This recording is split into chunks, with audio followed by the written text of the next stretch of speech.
Datang perintah Allah subhanahu wa ta'ala kepada Ibrahim alaihissalam pada saat itu untuk membawa istri keduanya Hajar bersama dengan anaknya Ismail ke sebuah lembah yang sangat jauh dari Palestina. Itulah Mekah.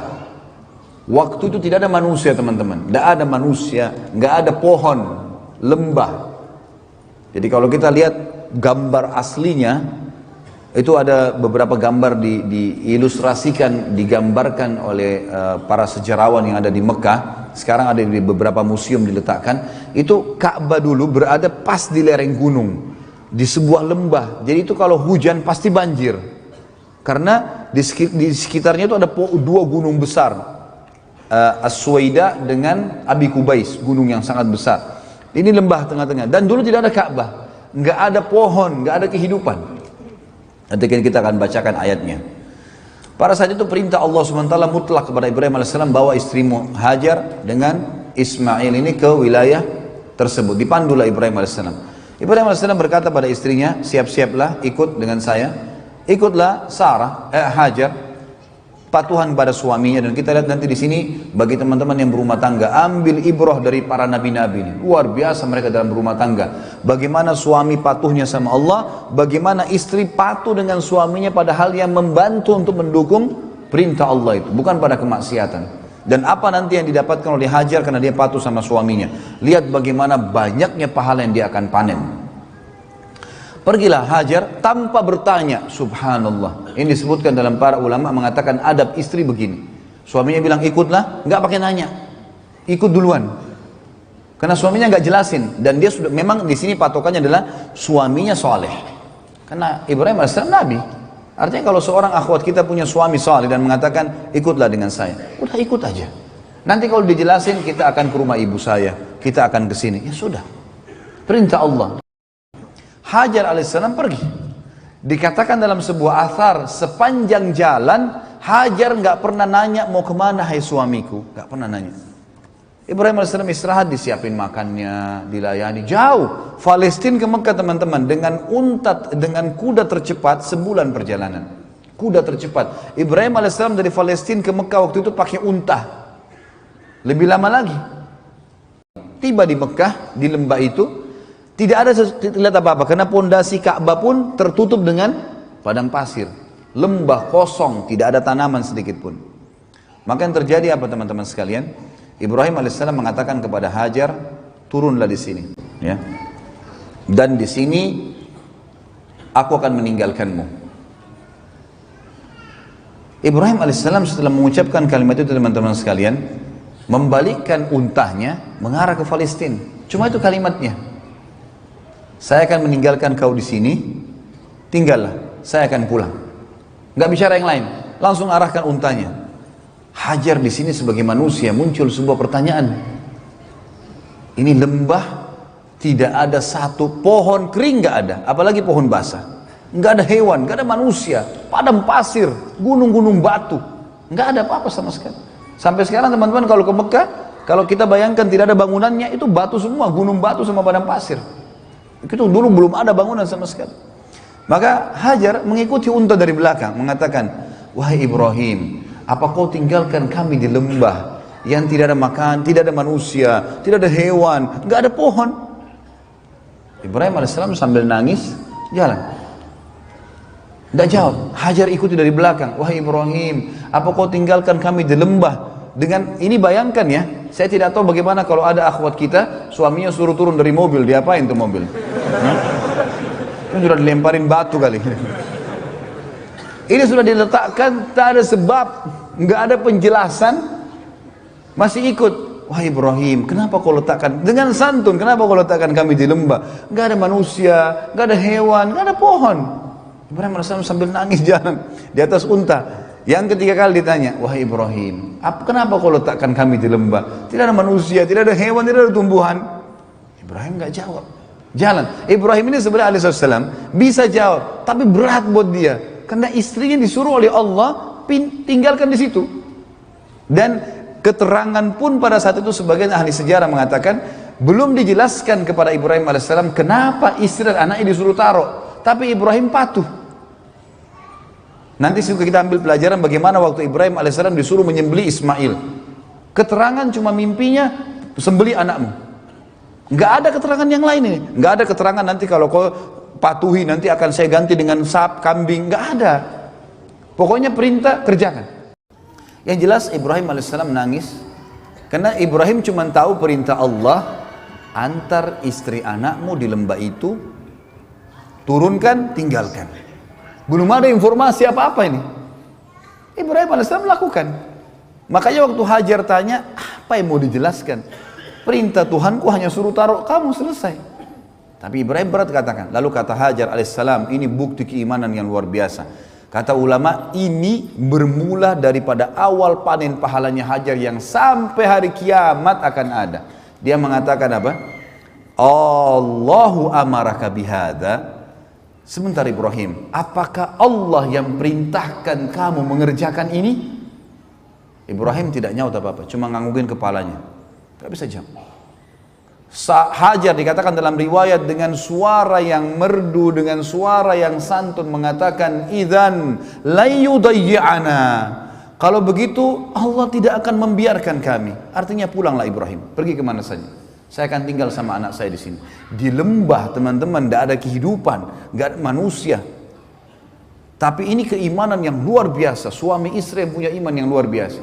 Ibrahim alaihissalam pulang sambil nangis. Di tengah jalan tentu dia berdoa. Ya Allah, aku tinggalkan keluargaku di sebuah lembah. Nggak ada manusia, nggak ada hewan, nggak ada, dikatakan dalam Al-Quran, biwadin ghairi dhi zara'. Apa kata Ibrahim? Saya meninggalkan keluarga saya, ya Allah, biwadin ghairi dhi zara'. Di sebuah lembah tidak ada zara', tidak ada daun batang pohon kering, nggak ada.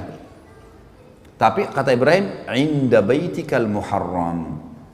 Tapi di tempat lokasi rumahmu yang mulia. Nah, ayat ini menjelaskan kepada kita teman-teman sekalian kalau memang di situ ada pondasinya Ka'bah, sudah ada. Sebagaimana juga Allah berfirman dalam surah Al-Imran, surah nomor 3 ayat 96 tentang masalah Ka'bah. A'udzu billahi minasyaitonir rajim. Inna awwala baitin wudi'a lin-nasi lalladzi bi Bakkah mubarakan wa hudan lil alamin. Sesungguhnya rumah yang mula-mula dibangun untuk Allah beribadah, ya, agar manusia bisa beribadah kepada Allah di muka bumi adalah Baitillah di Bakkah. Yang tadi saya bilang di Bakkah. Bakkah ini bisa berarti Mekah sendiri atau bisa berarti memang dasarnya pondasi itu. Karena Allah sedang membicarakan inna awwala baitin. Sesungguhnya rumah pertama untuk ibadah. Maka berarti yang dimaksud adalah pondasinya juga di sini bisa berarti gitu. Yang penuh dengan berkah dan petunjuk bagi seluruh alam semesta. Kita teman-teman sekalian, Hajar alaihissalam waktu ditinggal, manusia, seorang ibu, dia mulai lihat bekal airnya. Zaman dulu orang kendi dibuat dari kulit hewan, kulit unta, kulit kambing, kecil. Artinya beberapa sedotan habis. Waktu itu Ismail alaihissalam masih dalam susuan, baru setahunan umurnya, gitu kan. Maka Hajar alaihissalam melihat di sekitarnya, coba ikhtiar sebagai manusia, ada nggak manusia, ada nggak kafilah lewat, ada nggak apa pohon bisa bernaung.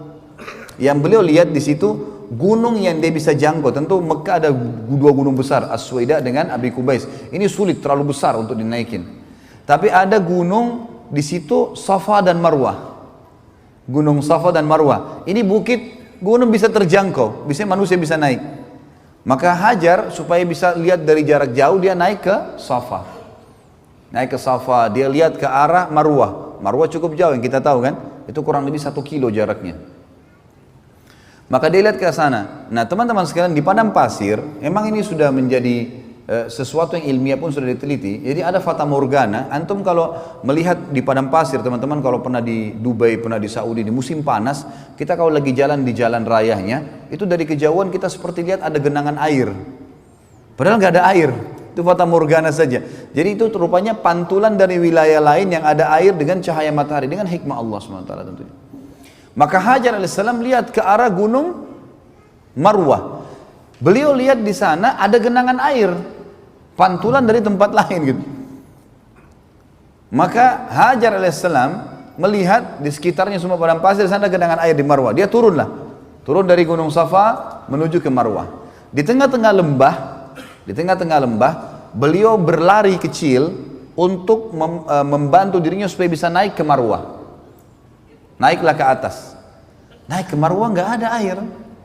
Dia balik lagi arah matanya ke arah Safa, dilihat di Safa ada air. Turun lagi dari Marwah ke Safa, di tengah-tengah lembah lari lagi untuk naik ke Safa. Begitu terus sampai 7 kali. Dan subhanallah, karena keikhlasan Hajar alaihissalam, ini yang saya bilang teman-teman, kadang-kadang pelajaran seperti ini jarang disinggung. Karena keikhlasan mematuhi perintah Allah pada suaminya dan patuh pada suaminya, kemudian dia berusaha ikhtiar mencari sesuatu buat dirinya hidup, Allah menjadikan perbuatannya itu abadi sampai menjelang hari kiamat. Kenapa? Karena Allah jadikan semenjak itu di syariat Ibrahim alaihissalam, di syariat semua nabi-nabi sesudahnya, dan syariat Nabi Muhammad SAW, sampai hari kiamat terjadi sebuah hukum di haji dan umrah, Safa dan Marwah, sa'i. Setiap orang yang sa'i dipanen pahalanya oleh Hajar alaihissalatu wassalam. Saya subhanallah setiap kali sa'i, saya melihat orang, ribuan orang. Sekarang di Masjidil Haram 24 jam. Tidak pernah kosong tempat sa'i itu. Sampai dibuat 3 lantai. Ada lantai basement, ada lantai 1, ada lantai 2-nya. Ya.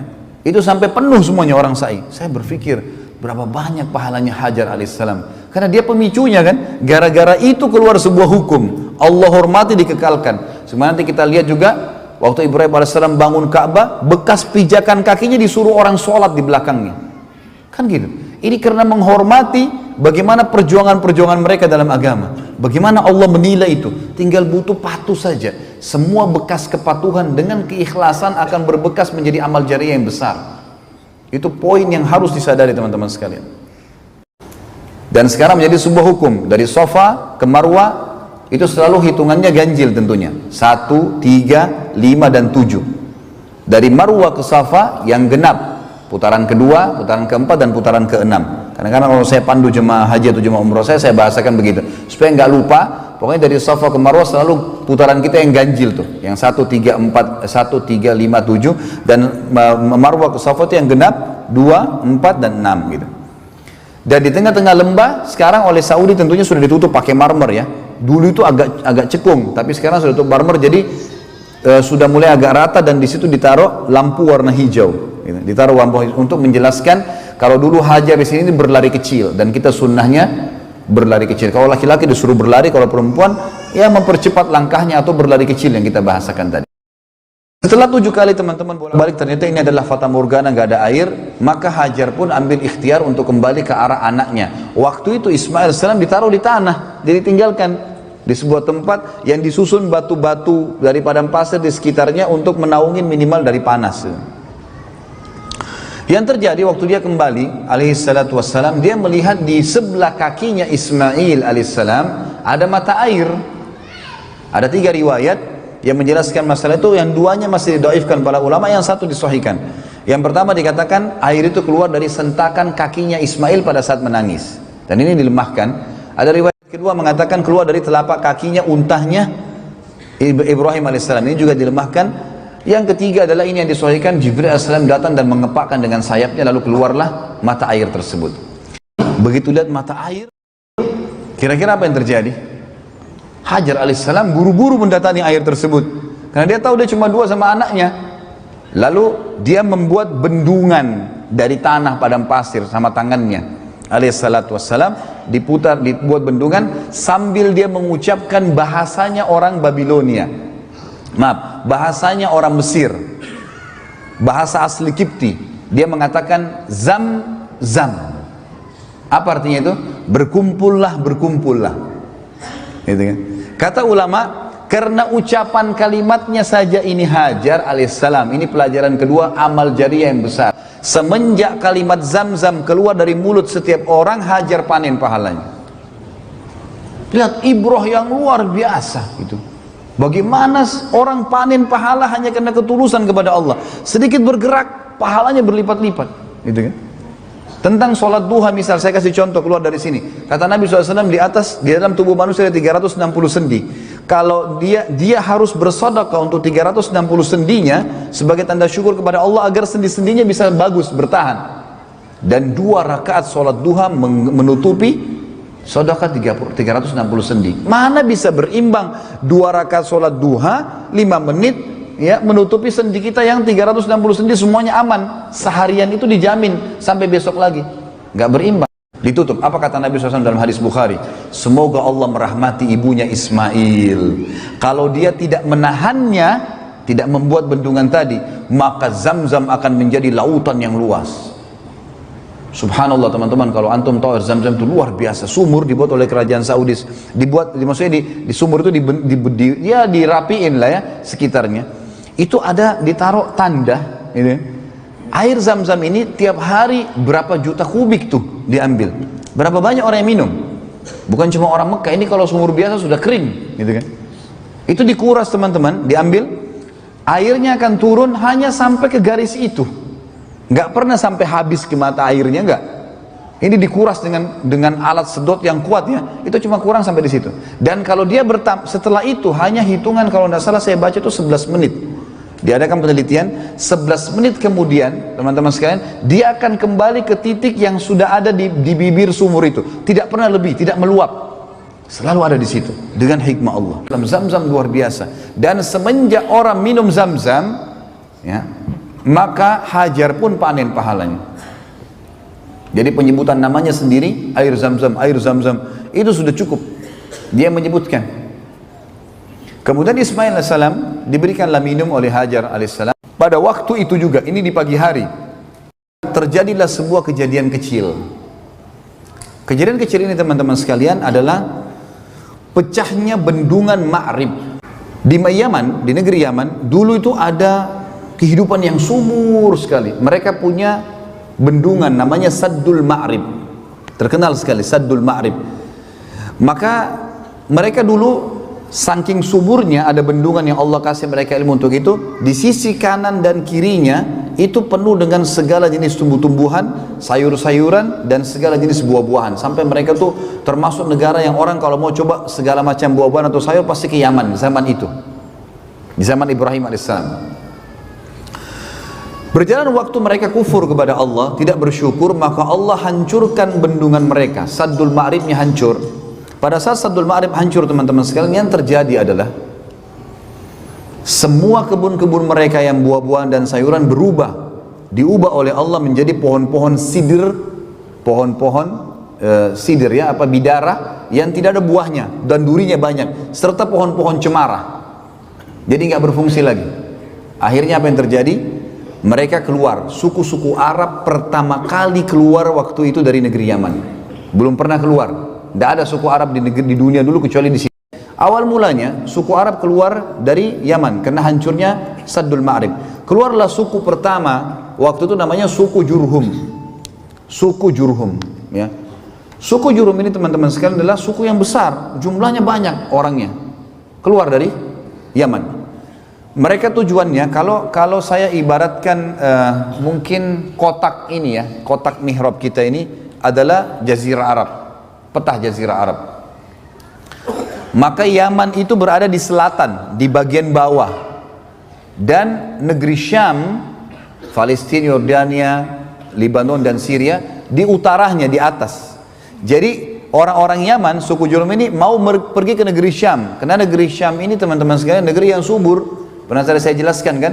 Sampai kalau jalannya pun pecah, itu keluar pohon apel, nggak ditanam, nggak diapa gitu, saking suburnya. Pada saat itu teman-teman sekalian keluarlah suku Jurhum dari Yaman, dari bawah selatan Jazirah Arab menuju ke Syam. Mereka lewat di lembah Mekah. Mereka tahu ini lembah padang pasir, nggak ada kehidupan. Tapi mereka kaget, mereka lihat dengan hikmah Allah. Ini pada hari yang sama ya, pada pagi itu. Jadi suku Jurhum sudah keluar dari beberapa hari yang lalu nih ceritanya. Tapi mereka pada saat hari tibanya Hajar alaihissalam dengan Ismail alaihissalam di lembah Mekah, hari itu juga dengan hikmah Allah mereka lewat di situ dan mereka lihat di lembah itu kok ada burung yang berputar. Biasanya di padang pasir itu kita tahunya ada kehidupan, ada air. Kalau ada burung yang berputar-putar, gitu kan? Itu menandakan di bawahnya ada air. Ya. Mereka bilang, pimpinan sukunya bilang, kayaknya kita nggak pernah tahu di sini ada air nih. Tapi perilaku burung ini aneh. Menandakan ada air. Coba pergi lihat. Datanglah akhirnya Beberapa orang sukunya datang ke sana, mereka temukan Hajar dan Ismail alaihissalam. Hajar lagi duduk dekat mata air yang terus keluar gitu kan, sementara Ismail di sebelahnya. Yang terkenal dari suku Jurhum dan suku-suku Yaman ini teman-teman, adab dan tata kerama. Mereka tidak datang menyerang, mereka tidak ambil, mereka tahu mata air sumber kehidupan, ada air hidup semua. Kata Allah dalam Al-Quran, a'udzubillahi minasyaitonir wa ja'alna minal ma'i kulla syai'in hayy.